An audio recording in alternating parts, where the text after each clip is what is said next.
মোদিজি, আমি তোমাকে বাড়িতে হোমওয়ার্ক করতে দিয়েছিলাম, করেছো তুমি? আজ কিন্তু কোনো বাহানা শুনবো না তোমার, বুঝতে পেরেছো? করেছি ম্যাডাম, হোমওয়ার্ক করেছি। তাহলে দেখাও আমাকে। কি বুকার মতো কথা বলছেন ম্যাডাম জি? হোমওয়ার্ক মানে হলো বাড়ির কাজ। আমি করেছি তো বাড়ির কাজ। আমি মোষের জন্যে ঘাস কেটে নিয়ে এসেছি, গরুর জন্যে নিয়ে এসেছি, ছাগলের জন্যে নিয়ে এসেছি, বাজার থেকে সবজি কিনে নিয়ে এসেছি। বাড়ির কাজ বাড়িতে করেছি। কি দেখাবো আমি আপনাকে? খুব ভালো কথা মোদিজি, খুব ভালো কথা। আচ্ছা কাদির, তুমি বলো, তাজমহল কোন দেশে আছে? তাজমহল বলো তুমি। আরে, তাজমহল কোন দেশে আছে এটা তো আমি জানি না। এখন আমি কাকে জিজ্ঞেস করি? জোরে তো জিজ্ঞেস করতেও পারবো না। একটা রাস্তা আছে। কি ম্যাডাম, আপনি জানেন না তাজমহল কোথায় আছে? আপনি আবার আমাকে জিজ্ঞেস করেন? আপনি মনে হয় পারেন না বলতে, সেই জন্য আমাকে জিজ্ঞেস করছেন তাজমহল কোথায়। কাদির, তুমি কেমন কথা বলো?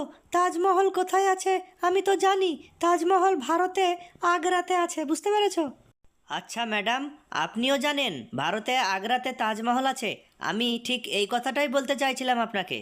খুব ভালো কাদির, খুব ভালো। আচ্ছা মমতা, তুমি বলো, আতা গাছে তোতা পাখি, এই ছড়াটা পুরো বলো শুনি আমি। হাসিনা ম্যাডাম, আতা গাছে ছড়াটা প্রথমের দিকটা আমি জানি না, শেষ দিকটা জানি আমি। ঠিক আছে, তুমি শেষ দিকটাই বলো দেখি শুনি। ঠাকুর দাদার বউ, লেন, আমি বলে দিলাম শেষ দিকেরটা, ঠিক আছে? আর শুরুর দিকটা আমি কালকে মনে করে আসবো, ভালো করে পড়ে আসবো প্রথম দিকটা। কোনো অসুবিধা নেই মমতা, কোনো অসুবিধা নেই। তুমি প্রথমের দিকটা কালকে মুখস্থ করে আসবে, ঠিক আছে? আচ্ছা মোদিজি, তুমি বলো, নাকে তেল দিয়ে ঘুমানো, এটার একটা উদাহরণ দাও ভালো। ঠিক আছে হাসিনা ম্যাডাম, আমি কালকে উদাহরণ দেবো, ঠিক আছে? আজকে না। কেন, কি কারণে? আজকে কেন উদাহরণ দেবা না, কালকে কেন?